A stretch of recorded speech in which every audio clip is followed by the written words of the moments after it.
Di 20k subscriber channel Novel Official, akan adakan giveaway untuk satu orang pemenang. Syaratnya kalian harus subscriber, komen, like, share, supaya kalian bisa terpilih untuk jadi pemenang giveaway. Semoga beruntung bosku. Selamat datang di channel Novel Official. Sebelum kalian mendengarkan novel Raja dari Segala Raja, jangan lupa like, share dan subscribe. Kalau tidak kuretakan jantung kalian. Hehehehe. Bab 621 sampai bab 625. Omi berkata, "Ini adalah masyarakat manusia. Beraninya kamu main-main. Hahaha. Konyol. Kita juga manusia. Siapa yang berani mengatakan kita tidak?" Omi tidak punya apa-apa untuk dikatakan. Mereka adalah orang biadab. Orang biadab juga milik umat manusia. Yang utama bukan itu. Tetapi mereka adalah ahli bawaan. Kekuatan mereka ada di sini.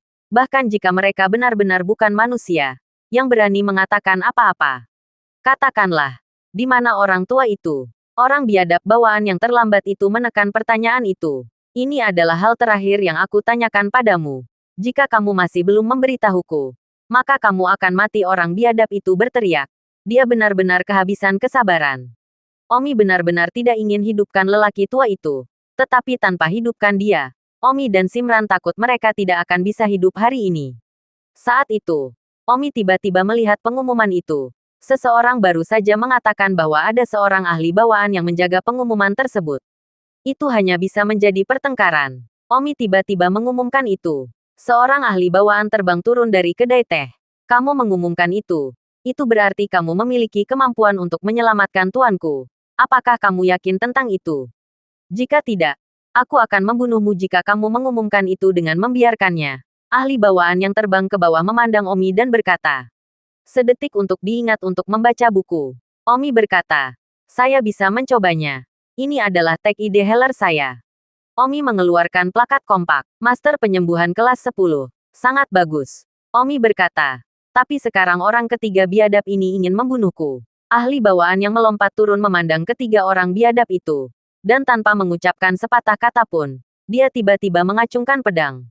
Mengusir, pedang Ki berlari melintasi tanah. Dan ketiga orang biadab itu mati di tanah dalam sekejap mata. Omi terkejut. Ahli bawaan yang menjaga pengumuman ini begitu kuat. Setidaknya dia adalah bawaan yang sempurna. Dia membunuh 3 bawaan biasap dengan ayunan pedangnya. Setelah membunuh 3 Savage Inates, pria kuat itu berkata kepada Omi, kamu bisa pergi sekarang. Bagus. Omi tidak berdaya. Dia tidak ingin melakukan ini. Tetapi dia dipaksa oleh 3 orang biadab untuk mengumumkan pengumuman itu untuk menyelamatkan janin di dalam rahim wanita hamil itu. Mudah-mudahan tidak ada bahaya. Suaner, pergilah ke rumah lelaki tua itu dan tunggu aku. Aku akan datang menjemputmu setelah aku selesai dan pergi ke Pulau Bela Diri bersama, Omi berkata kepada Suanerli. Tidak, aku ingin pergi bersamamu, Simran berkata dengan tegas. Pada saat itu, ahli bawaannya berkata, orang luar tidak pergi.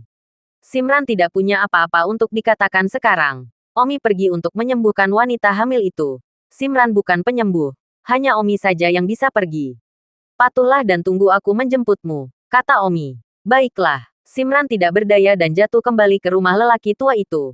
Menunggu Omi datang menjemputnya ketika dia selesai dan pergi ke Pulau Marsial bersama.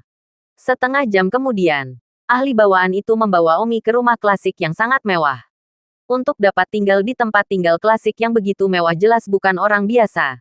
Tempat tinggal klasik ini seperti rumah-rumah mewah zaman kuno. Itu terlalu mengesankan dan selalu memiliki suasana kehormatan yang membuat orang secara tidak sadar memanggil momentum itu. Seorang tabib pribadi telah meluncurkan pengumuman. Melaporkan dengan cepat. Ya, sekitar 2 menit kemudian, seorang wanita berjalan keluar. Ketika Omi melihat wanita ini, dia terkejut. Sangat cantik. Dia sebenarnya cantik yang menakjubkan. Omi sudah lama tidak melihat kecantikan yang tiada taranya. Kecantikan ini penuh dengan udara yang mulia. Dengan keagungan yang tunduk. Identitasnya pasti tidak sederhana. Dia mengenakan kemeja lampu kuning angsa. Baik sosok dan wajahnya sempurna. Langkahnya ringan dan setiap gerakan penuh dengan semacam kepercayaan diri. Selain itu, saat ini, momentum bela diri kecantikan ini sangat kuat. Omi bisa melihat sekilas bahwa dia adalah seorang ahli di tengah langit bawaan. Begitu mudah untuk mencapai langit bawaan. Omi juga sedikit terkejut. Usia kecantikan ini. Paling banyak. setahun lebih tua dari Omi, atau bahkan usia yang sama. Si cantik muncul, menatap Omi dan berkata dengan bingung, sangat muda. Ahli bawaan yang membawa Omi kembali mengangguk dan berkata, ya, Putri Wei. Dia menunjukkan kartu identitas Healing Master-nya. Dia adalah Healing Master kelas 10. Wanita cantik yang dipanggil Putri Wei terkejut. Sangat muda karena berada di level penyembuh kelas 10.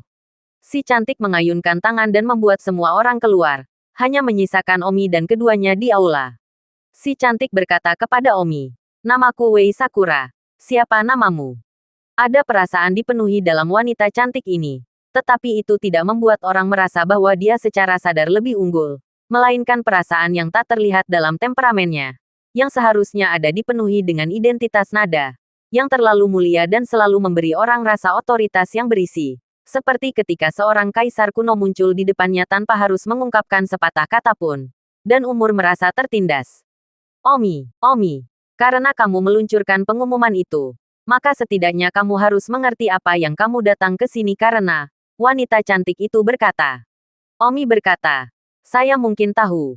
Baiklah, jika Anda benar-benar ingin saya menyelamatkan seseorang, cepatlah, tidak ada waktu untuk kalah. Tunggu. Tidak mungkin aku akan membiarkanmu mengambil risiko dan masuk untuk menyelamatkan seseorang. Aku harus masuk dan meminta izin. Kamu tunggu di sini. Wanita cantik itu berjalan ke halaman belakang dan datang ke sebuah ruangan. Pada saat ini di dalam ruangan ini, seorang wanita dari alam bawaan sedang berbaring di tempat tidur. Perutnya besar, ditutupinya merah. Sepertinya dia telah menumpahkan banyak darah. Tetapi dia telah menggunakan energi abstrus bawaannya untuk melindungi janin di perutnya. Kalau tidak, dia pasti sudah keguguran.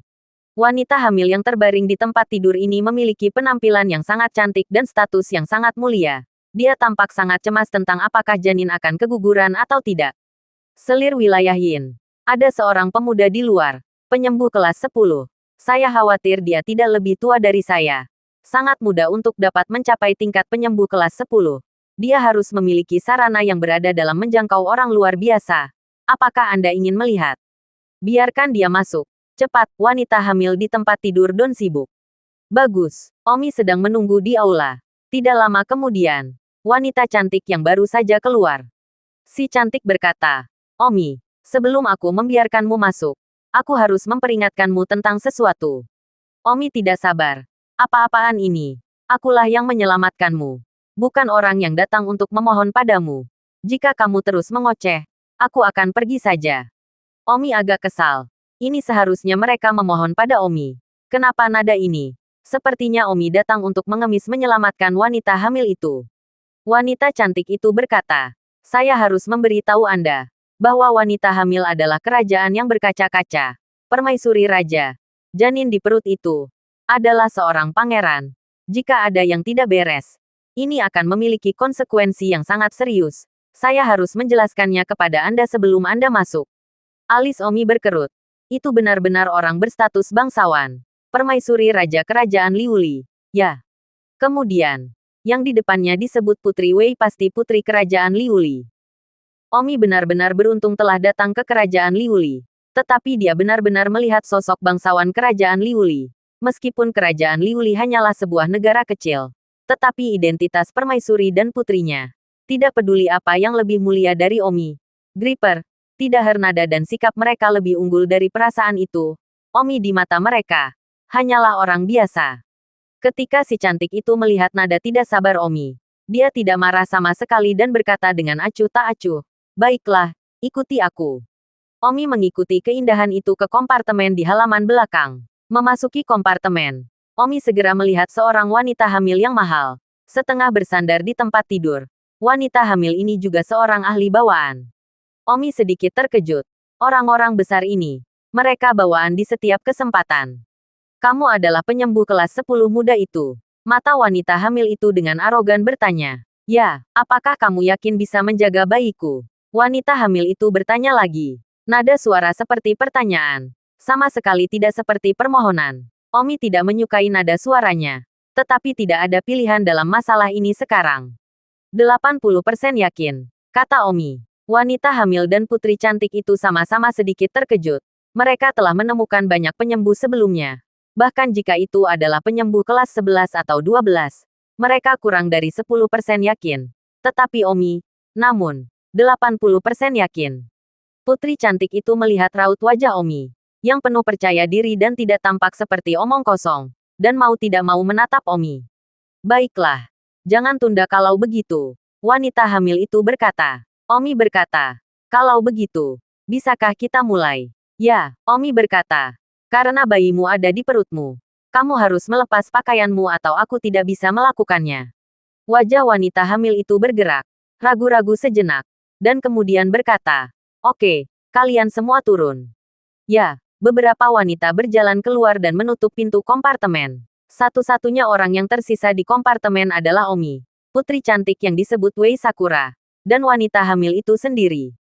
Tidak ada yang bisa dilakukan Omi, karena dia hamil dan Omi merawat janin di kuburan. Jadi Omi tidak harus memiliki penghalang. Itu tidak akan berhasil melalui pakaiannya. Beberapa menit kemudian, wanita hamil itu muncul di depan mata Omi. Omi secara alami tidak tertarik untuk melihat lebih banyak. Seorang wanita perut besar. Apa yang harus dilihat? Apalagi tubuh seksi.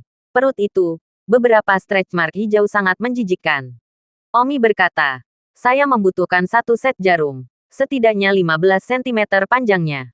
Wanita hamil itu meminta putri cantik itu untuk mengambilnya. Dan dengan cepat diambil. Omi mengeluarkan jarum perak panjang. Omi bertanya, berapa bulan janinnya? Aku akan melahirkan dalam 1 atau 2 minggu, kata putri cantik itu. Omi mengangguk dan bertanya, kerusakan macam apa yang terjadi pada janin? Ditembak di perut oleh pria kuat. Melakukan USG. Salah satu lengan janin patah. Kondisi juga kritis. Baru saja melakukan pemantauan jantung janin. Pengukuran jantung kurang dari 10 denyut per menit. Omi mungkin masalahnya sudah dimengerti. Tapi, Omi hendak melakukannya ketika dia tiba-tiba teringat bahwa dunia sepertinya ada BUSG, USG 4D dan semua itu. Jika Omi bisa mengadopsi ini, maka Omi akan 100% yakin. Omi sibuk bertanya, apakah ada warna USG? Ya, apakah Anda menginginkannya? Ya tentu saja. Jika Anda memiliki bantuan itu, saya pikir itu 100% dapat dipertahankan, kata Omi. Wanita hamil dan putri cantik itu sama-sama sangat gembira mendengar berita itu. Putri cantik itu segera pergi untuk menggerakkan mesin yang melakukan USG warna, yang jelas telah dilakukan sebelumnya. Jadi mesin itu masih di samping. Omi bekerja sama dengan ultrasound warna, yang sangat meningkatkan akurasi Omi. Peralatan modern ini, beberapa kali cukup bagus. Omi memasukkan jarum panjang ke perut ibu hamil itu, langsung ke perut. Apakah rahim akan menembus menyebabkan cairan ketuban bocor? Putri cantik itu bertanya dengan gugup. Omi berkata, jika Anda tidak memiliki keterampilan ini, apa gunanya berbicara tentang menyelamatkan orang? Benar saja. Seperti yang bisa dilihat melalui USG warna. Jarum perak Omi tidak menembus cairan ketuban dan secara akurat menembus tubuh janin di perut. Itu sederhana untuk lengan janin yang patah untuk dilahirkan kembali juga. Karena belum lahir. Berada di perut adalah waktu terbaik untuk tumbuh. Dan Omi merangsang titik pertumbuhan janin, mendorong tubuhnya untuk tumbuh dengan cepat. Namun, itu sangat menguras fisik dan mental. Jadi ini adalah tugas yang berat. Tindakan terapeutik Omi berlanjut selama 2 hari dan 1 malam. Baru pada pagi hari ketiga Omi menyelesaikan perawatannya. Omi berkata dengan wajah lelah. Baiklah, janin sudah normal. Lengan tumbuh kembali. Dan lengan yang patah akan terkorosi oleh cairan ketuban dan berubah menjadi nutrisi untuk diserap kembali oleh tubuh. Terima kasih. Putri cantik itu sibuk dan sangat tulus menatap kata Omi. Wanita hamil itu, namun, tidak mengucapkan selamat tinggal kata pun terima kasih. Dengan penuh semangat mengotori dan berkata, Wanger, ibu akhirnya menyelamatkanmu. Pelacur itu ingin menyebabkanmu mati sebelum kamu lahir. Mereka tidak mau. Putri cantik itu berkata, Ibu, kamu lebih banyak beristirahat pada kemenanganmu. Omi berjalan keluar dari kompartemen. 2 hari dan malam ini, Omi sangat lelah secara mental. Saat ini dia hanya ingin jatuh dan tidur. Ini masih terjadi ketika Omi menggunakan jarum perak untuk merangsang dirinya sendiri. Putri cantik itu berkata, Omi, terima kasih lagi.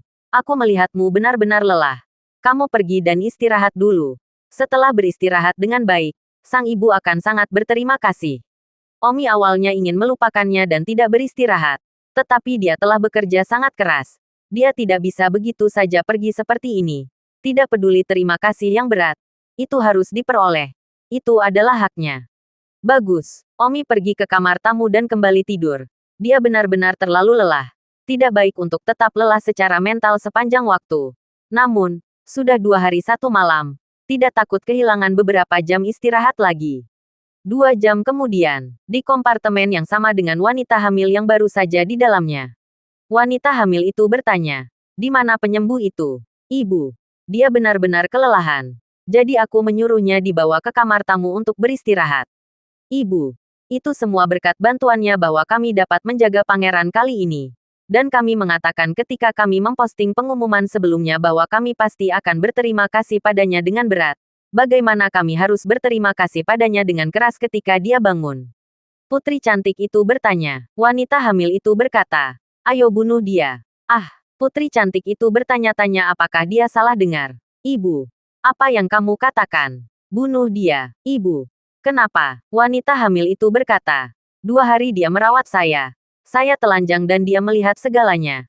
Dia melihat apa yang seharusnya tidak dia miliki. "Ibu, bagaimana ini bisa terjadi? Dia baru saja menyelamatkan janin di dalam rahimmu." Putri cantik itu sibuk. "Sekarang janin di dalam rahimku baik-baik saja. Dia tidak memiliki nilai. Jadi dia bisa dibunuh." "Ibu, baiklah. Hentikan. Aku telah melihat pria di tubuhku sebagai permaisuri raja yang berkaca-kaca. Apakah pertanda kamu masih bisa membiarkan keluar hidup-hidup? Jika ini keluar dari sana, apakah aku masih menginginkan identitasku?" Wanita hamil itu berkata dengan keras. Ada orang-orang yang tidak berperasaan dan tidak tahu berterima kasih di mana-mana. Tetapi tentu saja, hal yang paling penting adalah bahwa Omi terlalu rendah di matanya untuk menjadi orang biasa yang bisa dibantai sesuka hati. Putri cantik itu tidak lagi membujuk, tetapi menganggukkan kepalanya. "Baiklah. Karena ladisipmu menyetujui dalam hal ini. Dan demi reputasi ladisipmu, aku akan membunuhnya. Aku akan pergi mencarinya sekarang." Wanita hamil itu tersenyum saat dia menyentuh perut. Sepertinya tidak mengambil masalah membunuh Omi ke dalam hati. Sesuatu yang bisa dicapai dengan satu perintah.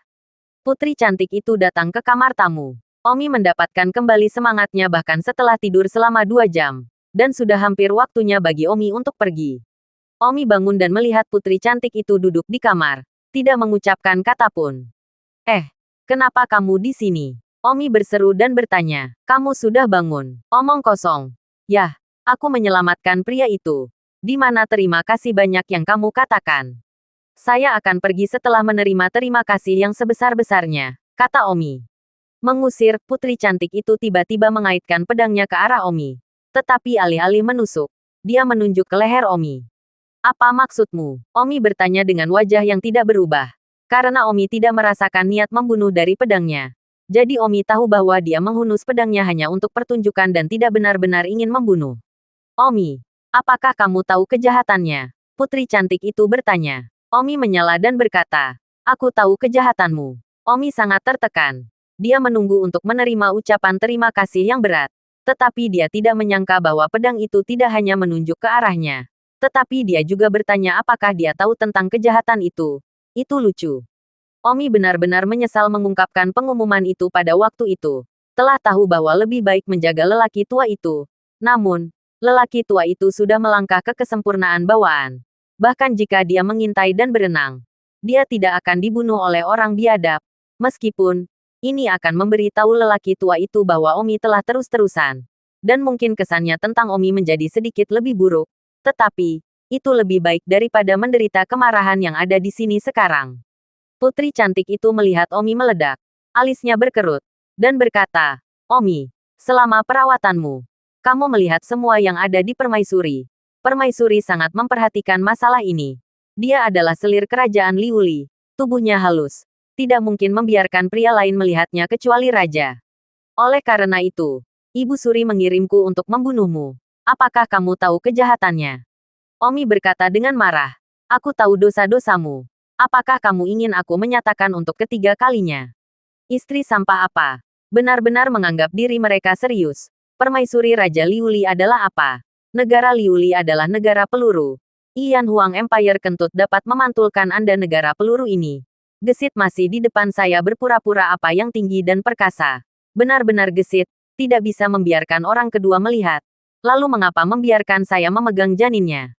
Kau tidakku begitu saja dari ruangan sebelum aku melakukannya. Psiko, kamu, putri cantik itu melihat Omi menghina negara yang berkaca-kaca.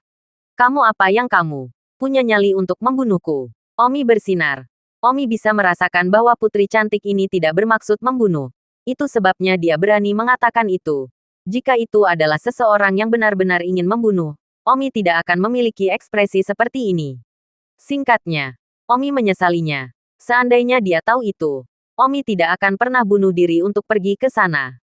Membantu wanita hamil itu menjaga janinnya. Sungguh serigala putih. Putri cantik itu menghela napas, meletakkan posisinya dan berkata, "Aku akan membawamu pergi sekarang. Ikuti aku." Omi tidak mengatakan apa-apa dan segera mengikuti keluar ruangan. Dengan Omi, putri cantik itu berjalan keluar melalui pintu belakang dan ke jalan. Sang putri cantik berkata, "Kamu pergi. Namun, kamu menyelamatkan pangeran. Aku berterima kasih. Tapi ratu ingin membunuhmu. Aku hanya bisa sebanyak ini." Omi terengah-engah. Bagaimana dengan ucapan terima kasih yang menyetujuinya? Masih ada kebutuhan untuk berterima kasih kembali saat ini. Kerajaan Glaze. Negara yang bagus. Aku, Omi, telah belajar. Putri cantik itu merasa sedikit malu. Permaisuri India benar-benar sedikit malu dengan negara berkaca-kaca. Putri cantik itu juga baru sekarang tahu bahwa Omi bukan warga negara-negara yang berkaca-kaca. Itu adalah Kekaisaran Yan Huang. Penyembuh seperti itu. Bukan dari negara yang berkaca-kaca. Sedikit kasihan. Apakah kamu belum pergi? Menunggu ibu mengirim orang lain untuk membunuhmu. Kata putri cantik itu. Omi berkata, "Putri ini, kamu masih terlalu naif. Aku yakin gadismu adalah orang yang lebih lihai darimu. Aku tidak percaya dia tidak bisa melihat bahwa kamu tidak ingin membunuhku. Jadi, dia pasti sudah mengirim orang lain untuk menungguku di tempat lain. Dan kamu pikir kamu telah menyelamatkanku. Untuk berada di sisi yang aman, aku ingin kamu mengantarku keluar dari kerajaan Glaze. Dan sekarang aku akan pacarku dari Green Grass Alley. Dan kamu akan mengantarku sampai ke sana." Putri cantik itu mengerutkan kening. Seolah-olah dia telah diberitahu oleh Omi bahwa itu mungkin. Dan dengan pengetahuannya tentang Nimfet, dia memang tidak akan membiarkan Omi pergi hidup-hidup begitu saja. "Bagus. Aku akan mengantarmu keluar dari kerajaan Glaze." Putri cantik itu menganggukkan kepalanya. "Anggap kamu memiliki sedikit hati nurani." Potong omong kosong dan cepat. Omi, dikawal oleh sang putri, pergi ke Green Grassland. Simran sedang menunggunya di pintu masuk rumah Green Grassland. Omi telah pergi begitu lama. Simran menunggu dengan cemas. "Kamu kembali, Suaner. Cepat pergi dan tinggalkan negara berkaca-kaca." Suanerli melihat putri cantik itu dan bertanya dengan bingung. "Siapa dia?" "Jangan pedulikan siapa dia. Ayo pergi."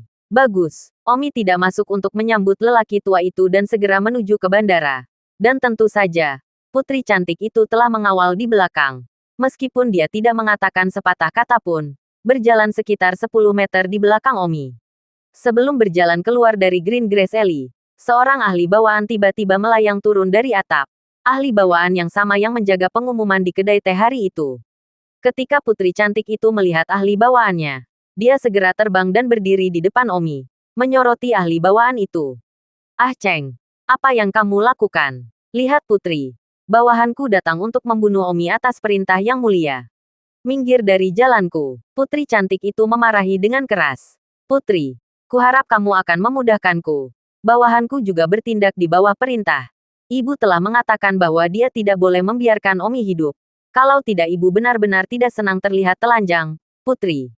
Sudah kubilang untuk menyingkir dari jalanku." Putri cantik itu berbicara dengan keras, memancarkan aura yang tak terduga di sekujur tubuhnya. Dan ahli bawaannya tidak hanya gemetar. "Putri, jika kamu tidak membiarkanku menyingkir, jangan salahkan aku karena maknanya kasar." Ahli bawaan itu tidak berani tidak mematuhi perintah sang putri dan dengan jujur menyingkir. Omi dengan aman pergi ke bandara dan bertanya tentang fakta bahwa kebetulan Pulau Wulin terbuka untuk umum akhir-akhir ini. Meskipun Martial Island tidak sering terbuka, biasanya akan terbuka sekali setiap 1 atau 2 bulan. Dan selain itu, Omi adalah seorang siswa Akademi Bela Diri. Jadi tidak perlu menunggu untuk membukanya. Dia bisa pergi ke sana kapan saja. Omi dan Simran naik pesawat ke Pulau Martial. dan putri cantik itu mengantar mereka ke sini. Baru di pesawat Omi memberitahu Simran tentang apa yang terjadi dalam 2 hari terakhir, termasuk mengapa wanita hamil itu ingin dibunuh. Simran sangat marah. Ini keterlaluan. Serigala bermata putih. Anda benar-benar tidak ingin ikut campur ketika Anda melihat pengumuman itu. Itu adalah gigitan nyata untuk dimakan. Dan saya benar-benar menyesal bahwa saya menyarankan Anda untuk membantu. Simran tampak menyesal. Jika bukan karena putri cantik itu lebih bijaksana, maka Omi akan dikirim ke mulut harimau. Baiklah. Sudah berakhir. Sekarang aman. Kerajaan berkaca-kaca ini. Kesan yang buruk. Omi dalam suasana hati yang agak rendah dan sedang menuju ke Pulau Wulin, yang memiliki hal-hal yang membuatnya sedih. Tubuh Xiang Yun masih terdokumentasi di ruang bawah tanah Profesor Lin Han. Dalam sekejap mata, lebih dari 5 bulan telah berlalu. Dan dia tidak melihat wajah Liona selama lebih dari 5 bulan. Tidak dapat dihindari bahwa dia harus melihatnya kali ini kembali ke Akademi Seni Bela Diri. Pikirannya membuat Omi merasa sedih di dalam. Meskipun pesawat baru saja berangkat, tetapi Omi sudah sakit di dalam. Tiba-tiba, Omi, dengan gigitan yang ganas, 2 kata muncul dari mulut, Guan Wei. Sedetik untuk diingat untuk membaca buku. Guan Wei adalah seorang guru di Akademi Seni Bela Diri. Bahwa suatu malam 5 bulan yang lalu, Guan Wei yang berpakaian hitam dan mengejarnya di tengah malam untuk membunuh. Jangan tanya Omi bagaimana dia tahu. Omi bahkan membunuh Huo Xiaowei. Apakah dia masih belum dapat mengetahui bahkan satu orang yang membunuh Guan Wei? Simran melihat Omi mengertakkan gigi dan mengucapkan kata Guan Wei dan bertanya, siapa Guan Wei? Dia adalah pembunuh Xiang Yun. Algojo yang melakukan perbuatan jahatnya. Seorang guru di Akademi Bela Diri. Dan ekonominya saat ini adalah kesempurnaan Agung Hautian, kata Omi dengan tajam. Terakhir kali, Omi sama sekali tidak cocok untuknya. Hanya pada tahap awal Hautian. Tetapi kali ini, Guan Wei tidak lagi cocok untuk Omi. Meskipun Omi sekarang hanya di kesempurnaan Hautian. Sayangnya, melihat seluruh level Hautian, pihak lain selama lain tidak memiliki sarana superior dengan mata Omi. Tidak ada orang yang cocok untuk Omi. Kali ini aku akan pergi ke Akademi Bela Diri. Yang pertama adalah mengantarkan Tai Suxin ke Mei Qian. Yang kedua adalah bertemu Xiang Yun. Dan yang ketiga adalah membunuh Guan Wei. Kata Omi. Simran memegang tangan Omi dan berkata, kamu telah membunuh begitu banyak anak dari keluarga Huo. Dan Guan Wei pasti akan tahu bahwa kamu tidak akan membiarkannya pergi. Jadi Guan Wei akan dipromosikan menjadi bawaan. Ah. Omi mencibir. Apakah begitu mudah untuk mencapai langit bawaan? Dia bisa mencapai apapun yang dia inginkan. Beri dia 10 tahun lagi dan dia mungkin tidak bisa. Guan Wei, waktumu untuk mati telah tiba. Pesawat telah terbang dengan lancar. Negara Liuli juga merupakan negara kepulauan. Dan Pulau Wulin juga berada di pulau itu. Jarak antara mereka tidak terlalu jauh. Dan sekitar 1 hari waktu pesawat sebelum mereka bisa tiba. Sehari kemudian, Omi turun dari pesawat di Pulau Wulin. Omi dan Simran langsung pergi ke Akademi Hutan Bela Diri. Orang-orang di Akademi Seni Bela Diri juga tidak tahu bahwa Omi akan datang. Untuk berada di sisi yang aman, Omi mengenakan topeng kulit manusia. Dan Omi takut bahwa Guan Wei mengetahui bahwa Omi akan datang dan melarikan diri lebih awal. Dan meskipun Guan Wei mungkin tidak teliti tentang Omi, lebih baik memakai topeng kulit manusia untuk berada di sisi yang aman. Apakah ini Akademi Seni Bela Diri? Berdiri di pintu masuk Akademi Seni Bela Diri, Simran melihat gerbang yang megah dan berkata, ya, ayo bunuh Guan Wei dulu atau pergi menemui Mei Qian, atau... Omi langsung menyela Simran dan berkata, ayo kita lihat Xiang Yun dulu. Omi tiba di rumah Profesor Lin Han. Ketukan-ketukan, Profesor Lin Han membuka pintu rumahnya dan melihat bahwa itu adalah orang asing. Tetapi dia dengan cepat mengingat bahwa topeng itu adalah topeng kulit manusia yang telah dia buat dan telah diberikan kepada Omi sebelumnya. Tetapi dia tidak yakin apakah itu dikenakan oleh Omi sendiri. Omi, Profesor Lin Han, ini aku, kata Omi. Mendengar suara Omi, dia yakin itu tidak diragukan lagi Omi. Cepat masuk, berjalan ke rumah Profesor Lin Han. Istri Profesor Lin Han sedang belajar cara membungkus pangsit. Profesor Lin Han segera meminta istrinya untuk membungkusnya di tempat lain. Sekarang Omi datang mengunjungi Liona. Dia pasti dalam suasana hati yang buruk. Itu benar-benar tidak sopan kepada Omi bahwa dia ada di sana penuh waktu menghabiskan untuk membungkus pangsit. Omi mengerti maksud Profesor Lin Han dan berkata, tidak apa-apa. Tidak perlu menghindari saya. Sayalah yang telah mengganggu pertemuan Anda. Profesor Lin Han tersenyum meminta maaf. Omi, maaf. Istri saya tidak tahu tendon mana yang salah hari ini. Dia ingin belajar cara membuat pangsit. Sepertinya hari ini benar-benar bukan waktu yang tepat. Profesor Lin Han, saya di sini bukan untuk memberi hormat kepada Xiang Yun. Saya di sini untuk mengunjunginya. Dan saya dalam suasana hati yang baik karena saya tahu Xiang Yi akan kembali suatu hari nanti. Anda tidak harus seperti itu. Lakukan apa yang harus Anda lakukan. Dan jangan lupa untuk mentraktir saya pangsit ketika saya selesai mengunjungi Xiang Yun. Bagus. Omi dan Simran memasuki ruang bawah tanah. Omi berterima kasih atas perilaku Profesor Lin Han dan istrinya. Mereka berpikir bahwa Omi datang untuk memberikan penghormatan, sehingga mereka tidak bisa mengambil tindakan begitu menganggur. Omi membuka peti mati es mentah yang terbuat dari es alami, dan Liona terbaring di sana utuh. Hal pertama yang perlu Anda lakukan adalah melihat tambahan terbaru ke situs web Anda sendiri. Omi tidak menangis lagi. Diam-diam menatap Xianger, lalu mengancam wajahnya. Meskipun tidak ada suhu, tetapi tidak ada berpura-pura. Seolah-olah tertidur. Xianger, Suaner dan aku di sini untuk menemuimu, kata Omi. Tetapi Suaner Li tidak bisa mengendalikan matanya. Xianger, percayalah, aku tidak akan membiarkanmu tidur terlalu lama. Pasti tidak. Berkunjung ke Li Xianger, Omi berjalan ke tanah dan berkata kepada Simran, tidak perlu sedih. Sedih berarti dia tidak akan kembali. Dia akan kembali. Jadi mengapa sedih? Simran menganggukkan kepalanya. Tiba di tanah. Profesor Lin Han berkata, jangan khawatir. Saya akan turun sesekali untuk memeriksanya. Meskipun saya tidak tahu apa-apa tentang teknik pelestarian kehidupan. Saya pikir dia cukup baik-baik saja. Seperti dia sedang tidur. Terima kasih, Saudara Lin Han. Maafkan saya karena izin kasar dan memanggil Anda saudara. Haha, Saudara Omi. Kamu tidak keberatan memanggilku kakak laki-laki. Ini kehormatanku. Ayolah, minum teh. Kamu bilang kamu akan mentraktirmu pangsit. Omi mengangguk. Ingin segera pergi mencari Guan Wei. Tetapi dia kebetulan hampir berada di hotel. Jadi sepertinya tidak perlu terburu-buru. Ngomong-ngomong, dengan segala hormat, siapa ini? Profesor Lin Han Tekstil Simran bertanya. Namanya Suaner Li. Dan dia juga pacarku. Lin Han bereaksi sambil tersenyum. Dia ingat bahwa Omi tidak punya pacar lain bernama Su Mei Qian. Dan sekarang ada Simran lain. Omi ini, sepertinya dia sangat populer di kalangan wanita cantik. Berjalan ke ruang tamu, Omi berkata kepada Simran, Suaner, kamu bantuan dapur Nyonya Lin.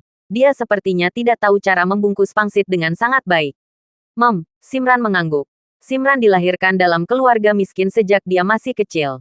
Memasak hal-hal ini adalah hal yang biasa. Dan membuat pangsit bahkan lebih dari sepotong kue. Profesor Lin Han tertawa canggung. Omi bertanya, apakah Anda tahu Tuan Guan Wei? Jalur kereta bawah tanah. Benar. Untuk apa kamu mencari Guan Wei? Ada banyak guru di Akademi Seni Bela Diri. Tapi sayangnya aku tidak mengenalnya. Kalau tidak aku bisa memperkenalkanmu padanya. Omi makan di rumah Profesor Lin Han. Pangsit. Tetapi semuanya dimasak oleh Suaner Li. Istri Profesor Lin Han baru belajar saja. Pangsit rasanya enak. Dan skill Suaner masih sangat kuat. Setelah makan siang, Omi akan membunuh Guan Wei. Membunuh seorang guru dari Akademi Bela Diri. Ini adalah pertama kalinya terjadi di Akademi Bela Diri. Tapi Omi tidak tahu di mana Guan Wei tinggal. Dan Omi belum pernah melihat wajah asli Guan Wei. Jadi masih sedikit perjuangan untuk melihatnya. Tapi itu hanya sedikit perjuangan. Omi langsung pergi ke restoran Genius. Orang-orang di restoran Genius belum pernah melihat topeng kulit manusia Omi. Jadi mereka tidak mengetahuinya Omi. Omi berkata kepada pemilik restoran Genius, Bos, beri saya sepotong informasi. Apakah Anda tahu di mana guru Guan Wei tinggal? Atau, di mana dia sekarang? Saya punya sesuatu untuk menerangi. 1000 koin bela diri, kata pemilik restoran. Omi langsung menggesek 1000 koin bela diri dengan ketidakseimbangan informasi.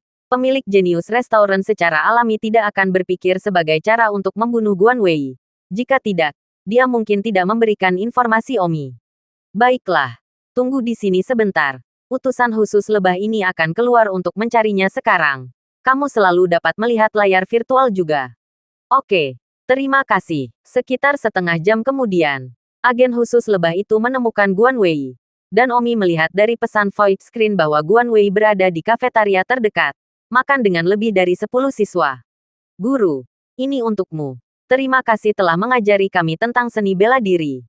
Seorang siswa berkata dengan segelas anggur. Sensei, kami salut. Kamu adalah guru yang baik untuk kami. Yah, kalian para siswa dipersilakan. Guru Guan Wei itu berkata dengan wajah yang baik dan ramah. Melihat penampilan dan tingkah lakunya, dia mewakili orang baik yang dicintai oleh murid-muridnya. Namun, Omi melihat tetapi merasa bahwa ini adalah kura-kura, munafik dan penjahat sejati. Omi telah mengenali tempat itu dan segera meninggalkan Genius Restaurant dan berkata kepada Simran, Suaner, tunggu aku di tempat yang jauh. Jangan terlalu dekat denganku. Omi takut Guan Wei akan menggunakannya sebagai ancaman. Jauh lebih baik. Simran menganggukkan kepalanya. Dalam waktu singkat, Omi tiba. Omi berdiri di atap kafetaria tempat Guan Wei dan murid-muridnya makan. Omi, sebuah suara. Guan Wei, keluar dan menderita kematian. Voice Megatron. Pada saat ini, orang-orang yang makan di kafetaria ini juga terkejut. Bertanya-tanya apakah mereka salah mendengar. Di kamar pribadi kafetaria ini untuk makan Guan Wei dan murid-muridnya juga terpana. Untuk pertama kalinya berpikir bahwa mereka salah mendengar. Dalam beberapa bulan terakhir, Su Meiqian dan teman-teman sekelasnya datang ke kafetaria untuk makan bersama. Di Genius Restaurant, pemilik restoran yang hendak menarik kembali penjaga khusus lebah. Setelah melihat reaksi Omi, dia langsung menyerah untuk mundur dan malah meletakkan gambar penjaga khusus lebah ini di layar virtual seluruh Genius Restaurant. Omi tidak melihat reaksi terhadap teriakan pertama. Jadi dia berteriak lagi. Guan Wei, keluar dan menderita kematian. Kali ini, semua orang mendengarnya dengan jelas. Ya, Guan Wei, seorang guru di Departemen Hukum Pedang. Guan Wei, yang sedang makan di kamar pribadi, terkejut. Guru Guan, seseorang memanggilmu keluar untuk keluar dan menderita kematian. Apa-apaan ini? Siapa itu? Siapapun yang berani tidak menghormati guru Guan kita. Lelah hidup. Guan Wei belum berbicara. Tetapi sekelompok siswa marah satu persatu. Pada saat ini, ada teriakan lain. Guan Wei, kamu anjing busuk. Kamu belum keluar untuk menerima kematian. Guan Wei sangat marah. Wajahnya dingin. Dia menamparkan meja dan kakunya gigi. Apa-apaan ini? Siapa yang mencari kematian? Guan Wei secara bersamaan melompat keluar jendela. Semua siswa dan guru di kafetaria yang sedang makan ini khawatir. Para siswa yang sedang makan bersama Su Meiqian berkata, ini guru Guan Departemen Hukum Pedang kami. Seseorang berteriak di luar untuk membunuh guru Guan Departemen kami. Su Meiqian juga mengikuti teman-teman sekelasnya keluar dari kafetaria untuk pergi. Guan Wei adalah seorang guru dari Departemen Hukum Pedang. Su Meiqian juga pernah mendengar tentang dia, seorang guru tahun keempat dari Departemen Hukum Pedang atau seorang guru dengan prestise. Siapa yang mencari kematian? Guan Wei berdiri di depan kafetaria dan meraung marah. Jadi orang-orang berlari keluar, hanya untuk melihat seorang pria memegang pedang di tangannya. Berdiri di atap dengan wajah dingin dan aura pembunuh yang sangat kuat. Begitu kuat sehingga beberapa siswa lemah lainnya merasakan tubuh mereka bergetar. Guan Wei memandang pria di atap. Sangat marah. Dia sama sekali tidak mengenal orang itu. Dan, apa yang dirasakan Guan Wei dari momentum tubuhnya, adalah orang yang sempurna di Hautian. Seorang perfeksionis Hautian yang ingin membunuh. Berpikir bahwa alam perfeksionis Guan Wei Hautiannya adalah untuk pertunjukan. Apakah Anda makan permen untuk naik ke sana? Semua siswa dan guru yang berlari keluar tidak tahu bahwa orang yang berdiri di atap adalah Omi. Dan berpikir orang asing atau bahkan guru mana itu. Melihat seseorang mencoba membunuh guru, mereka semua sangat marah. Dan tentu saja mereka berada di sisi Guan Wei. Di Genius Restaurant, semua orang melihat ke void screen dan gemetar. Tidak mungkin. Siapa yang mencoba membunuh guru Guan Wei? Guru Guan Wei adalah guru yang baik sangat bertanggung jawab Siapa sih yang ingin membunuh Omi sedang tidak berminat untuk membuka kedok sekarang. Omi sedang melihat Guan Wei saat ini. Dia hanya ingin memotongnya menjadi ukuran. Xiang Yun adalah orang yang mati di tangannya. Meskipun Guan Wei juga menerima perintah dari Huo Xiaowei. Namun, Guan Wei membunuh Omi hanya itu. Dia tidak membunuh Liona sama sekali. Huo Xiaowei tidak memerintahkan Guan Wei untuk membunuh Liona. Tetapi dia hanya mencoba memikat Omi. Jadi Guan Wei tidak pantas mendapat simpati sama sekali. Guan Wei, hari ini adalah hari kamu akan mati, kata Omi acuh tak acuh. Pembuluh darah di wajah Guan Wei menggembung. Dia merasa bahwa saat ini diteriaki di depan umum oleh kesempurnaan Hao Tian. Dia dipermalukan di depan begitu banyak siswa, dan dia ingin membunuh bajingan ini. Terima kasih sudah mendengarkan novel cerita raja dari segala raja. Sampai jumpa di novel selanjutnya.